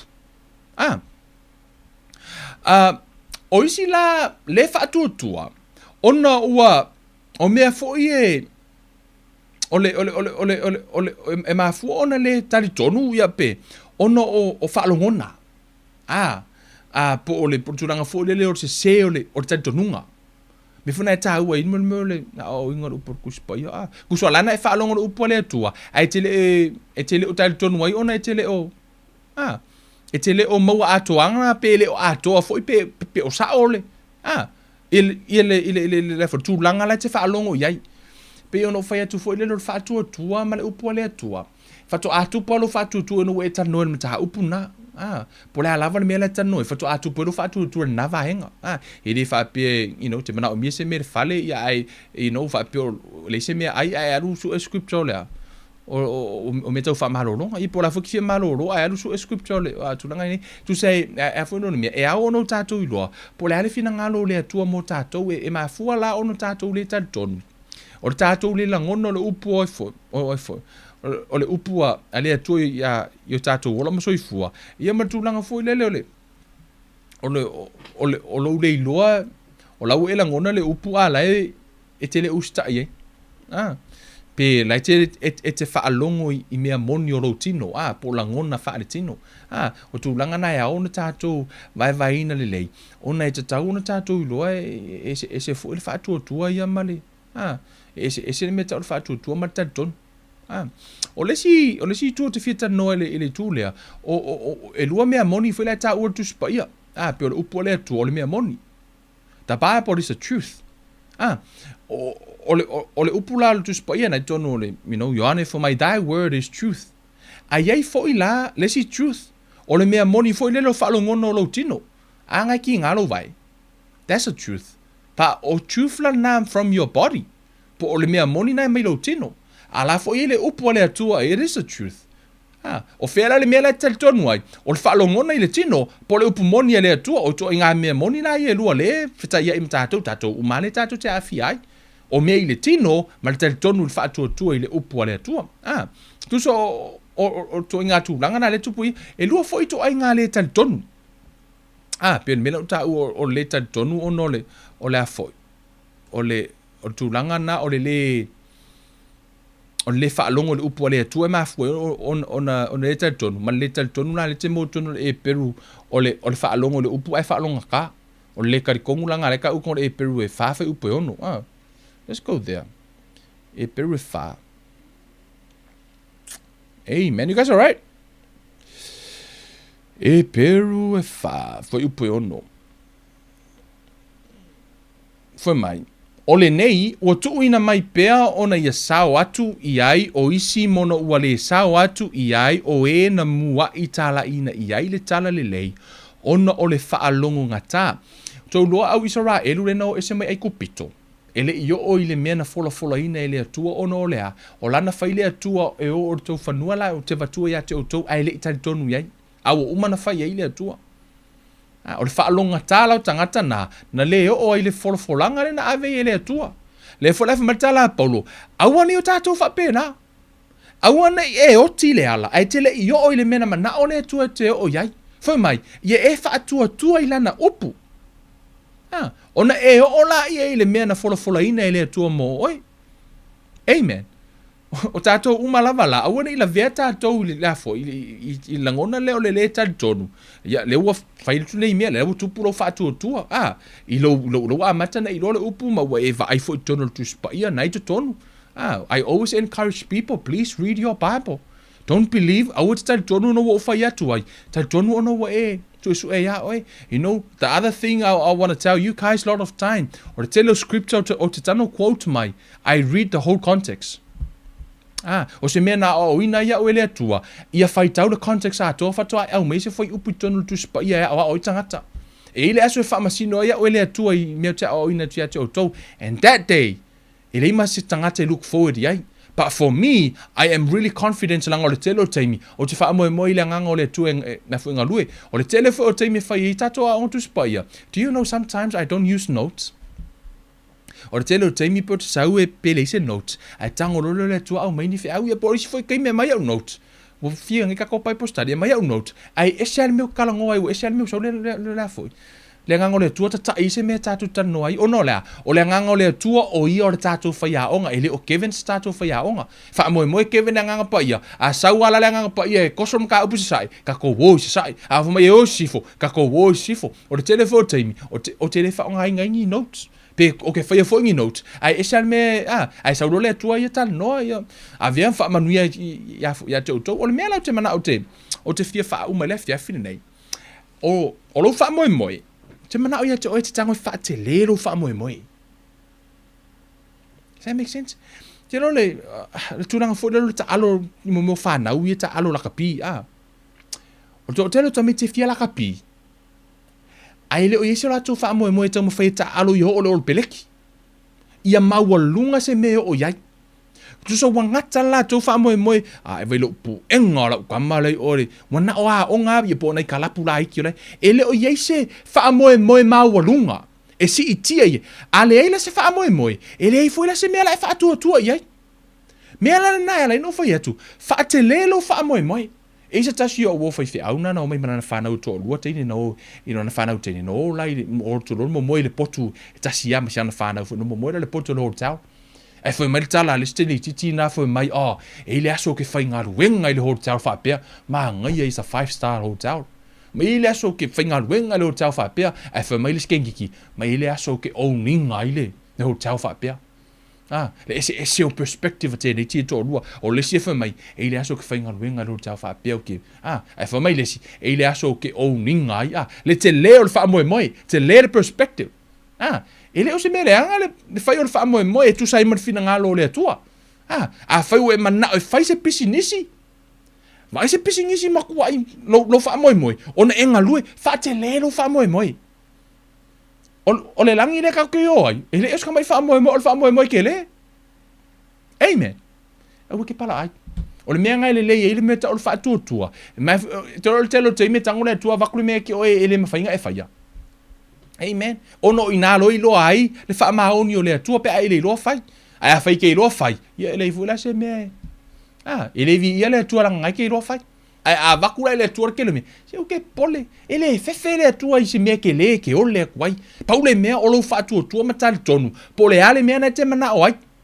Le mea na vatu le atua fa ko le atua o fai se ka le sia fa ku le loku ma me le ngai. Pe fa ku fo le atua ke alu sia ku ngu e ka la Yesu. Fale. Sa ili le tua. Faia mea o mai le wha tua. Amen. Wha te lelo wha moe. Si ti a fai e no peo le lau whaere wha te tainga le te loa le mea mo ia le mea tupu. O le mako wau ia so lai titi. E ila kama I whanga whao ngā meiro tina o lau kama I pua afo I le a. Ngā kūra I kongo le sai. O le sai la, skama I mea pe wha per kere wha per ngā maurunga. Wa koru kau sanga o lau pua. E kama I pua ala I ko kongor sai. O ngas kama I sai anga ko I kong. Al mako a ingara next door. E la ko pua e ko sai ke lea. I ko kongor papua. Ka se la po pua. Ku sora kolo a ia kasinga mai la kama I pua lea. O ko ku puke ke le fua pua a ia so le la ingara mako ai. O ka singi. A lea la kama I pua le ngamai. O la la vela I kiki ko kongor sai. Ese a. O ngol la kiki o me ala o lai. Fa bena fu la o ma. A fai wole ele o la o ko kongor nga me ke yai. Fa ise me ke le ke lo ke o lai ko kong. Ola whaaleanganga ngi mea alu whaalongolongo i ka ngaka o lai mako i maka ukia lai ke lengi o onga makulanga o lai ola matutupu melengi. Si kia ilo kulanga o lo whaakua. O te lo whai hatu whapeleanga nisi melengi, but I want you to grow. Whaatele the vision. Whaatele lo whaamoe. Whaatele tu langa o lea tua whai me tele. Au tātou te au mai lea tua tonu si me pū mo. Whaatele lo whaamoe. O lea fo i lea onga ngai ke lea fo. Po ngi au maka upu ngai ngisi. Whapeo loia. Whai o loia o lo whaamoe nga. Maila le teimi nei. Se mo kwa si le pa. Wha PhD le mea. Me wa mo kwa iskaki le. Lo e ke mawhaia. Te mawhaia mea uma ono Yesu. Te mawhaia uma mea uma. Ilea. Whaatele lau. Ele leilo aim high. Whai la whapena aim ile se furu. Ai ke ua laku alau ka mawhainga e ngaka le vanu. Pe laku lau ka mawhainga ngaka le 5. Si, kusa e tele o au. Alai te ngata 5 o lalai maurunga. Ai a whai la ke kango ku maile stana i lalo i le kodu. Ai e laku e au le kodu. O lai mau alalo aku lai le 5. O la lava lai ke mau alalo. Si, o le mena la iona tamo fai. E si tia le tu langa i lo tali tonu i le upu. I le isi la asanga. Si tia lo tua. Elevate yourself. O le mele nana la iona pikia Yesu tamalo ino ya sa kayo. Wai, tangata umana muli. Tasia tangata na suilo na tu langa. Na o tangata ingo ya sa kayo. O tangata na fia mata ya Yesu. O inana ilo Yesu. E ese al ngā lala. O kangaka le mei ngā lala. Uma o kangaka i muri. Kangaka uma inga muri. E lei masesi ngā e runga la au peo sa kayo. O ngā lo ilo Yesu. Paula leo kangaka o le ngā lala. Makua i maka ukia along fia va aia tea. E ala oi. E mawhaianga ko wo uma le loku. Si ikia lo kuranga le whaakua. Si e pole ama le ane melengi au ngaka i lako levo le ngi ngaka i o. Ai halu oi runga elisi da asanga. Ai sea, o lo manuia o lai le atua. Ai fuafua lai ate oi. Po le hale te leo lo wha moe. Ina ia mawhai o na ise mea e stretch e lo faith. Amen. Wha manuia le atua ia te oi tātou taimi. Tātou whailoa i se isi taimi o iluma. Te iloa na ua mata o na kau vali e kuanga kako maka upu ngā pēno whai atu. Sa o walue tau mawhai e afoi. E wha atu tumu mua ia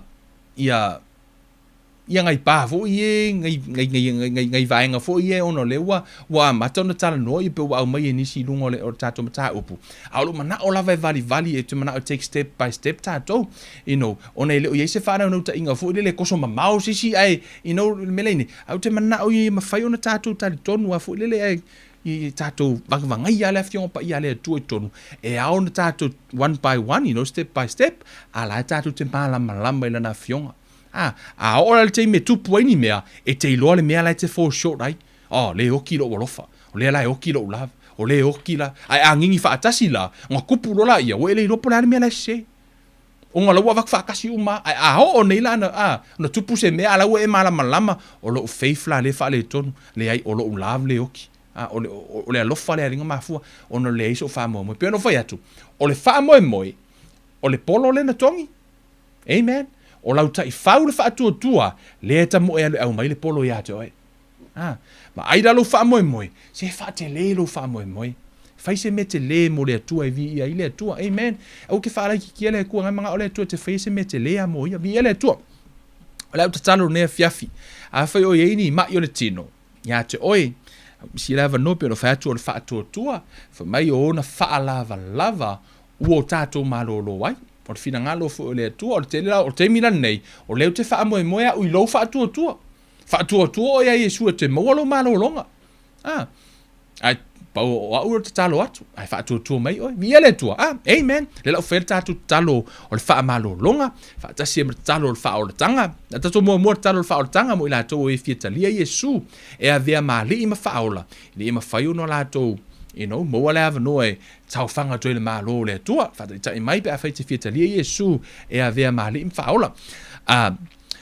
Le tua le mātou ta mā, o whaalongo i la upu rea fiafi, o whaatua ia te oe, o oe lo mātou atua, na e whetalai te le turia seisi e whafo e luatu ia te oe, e whetalai fo i o mātou talitoni o mātou loto e ami o tonu mai, tau tino i o mātou ngutu e o mai ai le ola. Le nei a fiafi o talitonu i lo loto, tau tino i lo ngutu, o e whaatuina mai Yesu mai na ye uoti.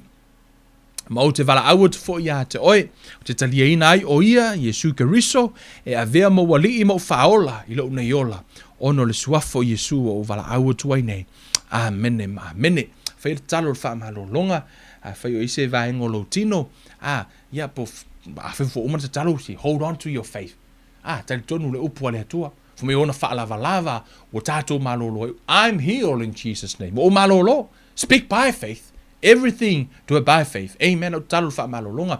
Le tuol mātou te mā, o lau whanau i la tau o lo whapeona mafuta mai, te talo i la ua fio whaatau nuu lau upu, o au whaalava lava ua mātou malolo ai. Te talo ia te oe ta mā, a o fola lau upu ta mā, ia e whaanati nati, ma ia e whaatau nuu lau a fionga ia te i la tau i o la tau wola.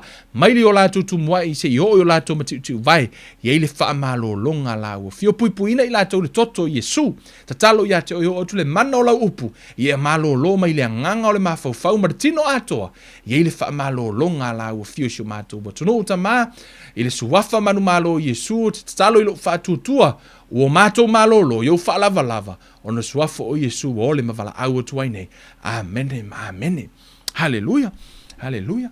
Ioi, e lese mea la wha umi fua kako kalo wha malolonga pe a whai e, te talo whaatutua, o le atua i le pe whai kula o kako whakangisi le atua, lei, tonu le upo le atua, mai whaatutua, ena malolola, ia mtato whai e le atua. Amen. Vi ia le atua. E inisio tau tinonga sa whaapeona tu ina mai o lo message mai lunga o lau e se tasi o uso sa so tai mai o le aso pe lua eva aso o le aso lua le sa whai el tatou Bible study sa ti ngā ilona pātua e o levan ti ngā le pātua sa whaalongo lai le upu tupu lona whaatua tua tali tonu lo iai e o mai leso o lau maro lo. Amen. In the message mai siusu e whai mele tau tinonga ilea ono sa tupu fatu tua ele o se ile fa pela nga malolo ka kalo le sa malolo no fatu tua. Amen. O lai tupu we can't argue with fruits. Ele ma faina tatu fi nau mani fua. A fa e fua mele mango. Ele ma faina fa yaku ele ai o le vi le mea la o le vi esa o la fa ko le mango. Na ele ma faina tatu fi nau mani fua a fua fo la au. Ele ma faina fi nga o la fua. Fa pena fo la a fa o la malolo. Ele ma faina ka ko fi nga o la malolo no fa ko ko. We know the word works. O lai tupu le upu, o lai ola le upu. Yeah. Ka koe mafua ina le ola. So, check ourselves. Don't blame God. God's will is for you to, to heal. For your body.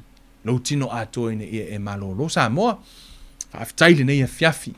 Whaaftai atu ia te autou au na le atua. Tina, tama, ia maso o sesi lava o whapeona, a vea nei polo kalami o se paanga tātou te mafuta ai, ia, peona whai atu, ia, tate, nau fo ia lau no te sau whai nei polo kalami, e le whapeo do te sau soka fia poko. Nei, on mea mo ia na, no anga o alu fo o lai fo, i kelea ka ia whi au fia whai, ia maisi tūlanga e whai, ai ono or fina ngalo le atua e ao na tālai, ina ia maua umai tātou, le mnamanoa e mo le o lai whaavau. Amen. O te, ia, mo se ava noe tango share tātou live ilungo lau timeline, pia fo na veo se wha manuianga, ia ole a tātou whailoha i fo ila i le asai, le si vaenga o tātou plokalame me tātou sauni ngā lotu le wotu tua i le tūlai lua. Le tūlai lua i le awa uli o le aso sa umala, wala a whai tātou plokalame ni ma whai ona mo e fo i pia tātou whai sauni ngā whātasi. Nei a fiafi mo le atula o whaaftai so tātou watunu whaaftai mo le whaavano ino lo taimi mo lo awai ma whai tātou Bible study o ina whai fiong paia le atua o lau tu alalo tu halu lau e tu whai tau lau tu spaia mea umai na utanoa tu nei vai pe sao le winga wa nau whai atu tango e wha winga a lau uman tātou tanoa ina ia awane ma whai ona lave ni so ma tā upolo o tātou tanoa e au whai tātou whai tau o umar tu si e tu samoro na context o lesi la tu langa i no tango share lau tātou life a mole lavo te talo sanga toi malanganga mo lalo o te mana o mia fo ila talo sa mo talo mai fo mo au everything it cost o mia uma lava e helo na tau ele fa pe na lo usawa uno fo io o la tu sa mai le aso sa e o le aso lua o te le malo o la fo te su e we e fo isi fo nga luenga fai but I really want to find a word for you. Yeah, malo lola ia la so lulu. I really want to find a word for you on Thursday. E foi la prokalame la pola so. E la uia prokalame le pola so lulu ma sia fo ia maftanga. Ia ai le ngata i foi le. O isi aso i tapinanga la sa so every time it cost. Paule mea lau te talo tu e talo mai moa ule mahalosi, ia talo mai foi talo tu foi mo o tau i tau mo le mahalosi mai le tua, tātou sa vali whaatasi, uangi i kako ki le fi nau manistu langa tātou nau, i o tātou tupu le whaatua tua mwhaamalia ina le tua. Amen. Whaaftai mo o tau i au tau comments, whaamalosi au ia te au, some of your reviews, praise God, whaaftai mo i lātou umala, walo whai lātou review, ma tūlanga whaamalosi au mai lo ni tangata, whaafoi vi inga i le tua, o tātou plokalame nā nei a fiafi, pion tai atu i le tua lo tau soifua, i le asa asau nei tātou tue whailoa i morte nei, o Kevin Ruivara nei a lofa tele ma oe le tua mātou tama, whaamaniesio mātou o tunu, ata oto ma whaapion whata otolia moenga nei a fiafi, ma nei foi tūlata ma, pui malavea i lau fio, whaaftai lau upu, whaafoi le vi inga i lau fio, ono swafo o Yesu Keriso o wole mo vala au tuai nei. Amene, amene. Whamanuia le tua ia te oi Samoa, tātou tue whailoai, te mnei whasoifua ia.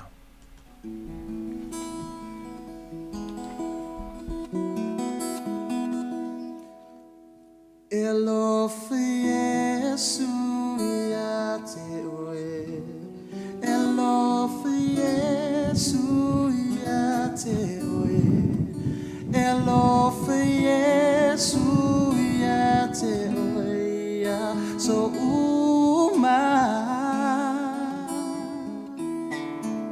Elofa Yesu ia te oe, Elofa Yesu ia te oe, Elofa Yesu ia te oe ia so uma.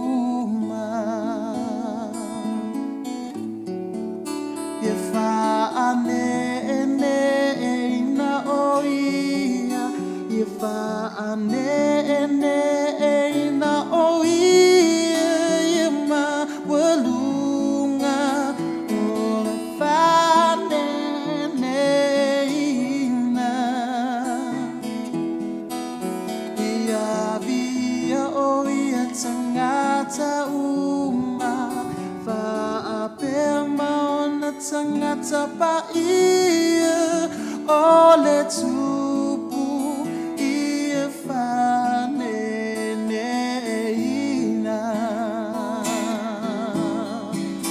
abatu ia levi inga ia Yesu matau atu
Oh